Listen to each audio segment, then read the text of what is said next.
Niko na shot. Ha? Boss, unaweza shikia hii mic? Thank you. Sawa.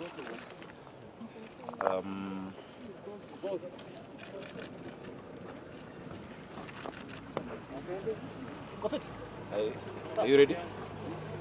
I think I'll just say a few things, kindly, so that we also... What? Are you ready? Yeah. The first thing I must say is that I, number one, take responsibility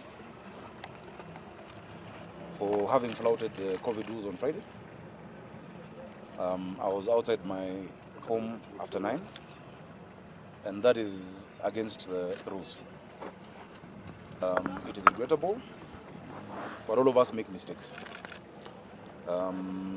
Thereafter, of course, I was brought here by a huge contingent of officers, and I was not charged or booked.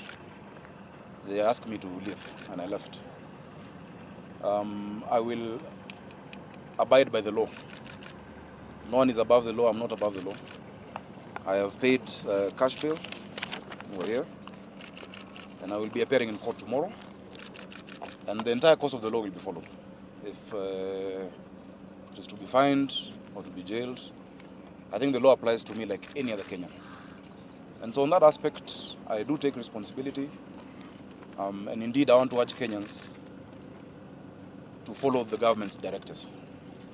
I think it applies to all of us. The disease doesn't know any station or any political office.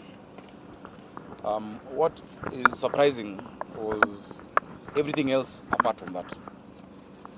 And as I've said, I will bear responsibility for the legal issues. But the fact that the whole of Saturday and Sunday,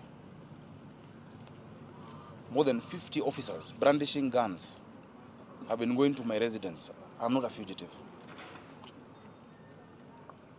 My children have not committed any crime. Why come intimidate them with guns? 50 officers. I'm not on the run. I called Ndolo, I told him, if you want me to appear, I'm a leader, I'll appear. My firstborn son is 8 years old. My second-born son is 6 years old, turning 7. My daughter is a year old. Why send 50 officers 5 times? Why stake out outside my house to capture me, to keep me here for the weekend? So if it's anything else, I am ready to deal with anything else. But on flouting the rules, I apologize to Kenyans, and I will pay the full consequence of the law. I also wish to state that I resign from the ad hoc committee on COVID, which I've been chairing. We have done a lot of work so far. I support the work that the government is doing, and the officers, I think they're doing a good job across the country. But because of that responsibility and the example that I need to set, I have this morning officially written to the Speaker about that. So I think let me leave it at that for now, unless anyone has any question. So here's a question. Perhaps to in what capacity are you here? As a lawyer or as a friend? That question is almost rhetorical. But I agreed, and after speaking to my good friend, accompanied him here both as a lawyer and his colleague, and because he gave me that undertaking that he's willing to abide by the law, and he will come to record a statement or appear, because the sentiments over the weekend and this morning that he was running away or had disappeared was something that we needed to debunk this morning, because the people who are running that agenda wanted Sakaja to be handcuffed or brought here being pulled. So that's the reason I voluntarily agreed, both as his friend and a good lawyer in Kenya, to come here to accompany him for purposes of understanding what is exactly transpired that fateful Saturday morning. Thank you. Senator Labda, I'm Pemba from Apple TV. Senator Sakaja nasemekana kwamba wakati wa hiyo siku Polisi wanasema ulizua vurugu baada ya kupiga hiyo kitu, hata ukawatishia kwamba utafuta kazi. Nafikiri mnanijua jamani. That is not my character. Sijatishia mtu. Sina nguvu ya kufuta mtu kazi ama kutransfer mtu. Ni vile ile mambo mengine ambayo iliendelea ndio ilinionyesha ni mambo mengine. Yeah? Yaani hadi hata kupigwa ngumi mimi. If it was just about being outside after 9, that would be one thing.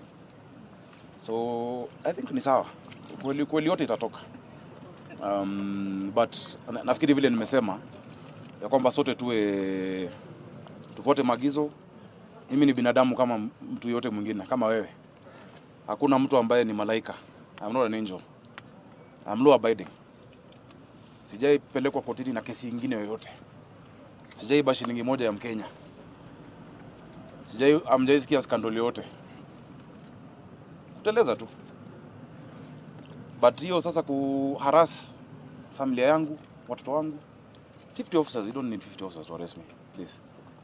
So hiyo ingine pia hiyo tuko nayo. Ya kwenda kotini kesho nitaenda kama Mkenya yoyote. Ni jisalimishe. But hiyo narrative ingine kwanza kusema sijui ladies lounge. There's no place called ladies lounge. Unajua wanataka ikae ni kama nilikuwa sijui nafanya nini. Hakuna mali inaitwa hivyo. That place is along the street where I live, you know. But I think sisi ni viongozi, sisi ni Wakenya. And with the advice of my lawyers and everybody else, na nashukuru wale wamekuwa na wasiwasi wananiuliza mambo iko sawa. Whatever else it is, because hata wale officers walikuja Subaru 5 usiku. Wale walikuja kuna mambo walisema. Kwa nini walikuwa wanafanya hivyo itajitokeza. Na I think mtaisikia. Kwa sasa wacha niachie hapo tafadhali. I have said I will present myself to court. Yeah. I've asked to be shown what I'm being charged with. They're saying violation of curfew orders. And I'm saying here it is true. I went against I'm not trying to make an excuse. There are many times, even when I'm oversighting, I move around. I have to go around the city and I see. But I can say on Friday it was not any official duty. I was not oversighting, I was not looking at what they're doing. I was on the wrong on that one, and I agree. And I'm sorry for that. But yote ingine, that around it we shall deal with everything else. Na nimejuzulu kwa hiyo kamati. But nitaendelea kufanyia kazi watu wa Nairobi na watu wa Kenya. Asanteni. Done.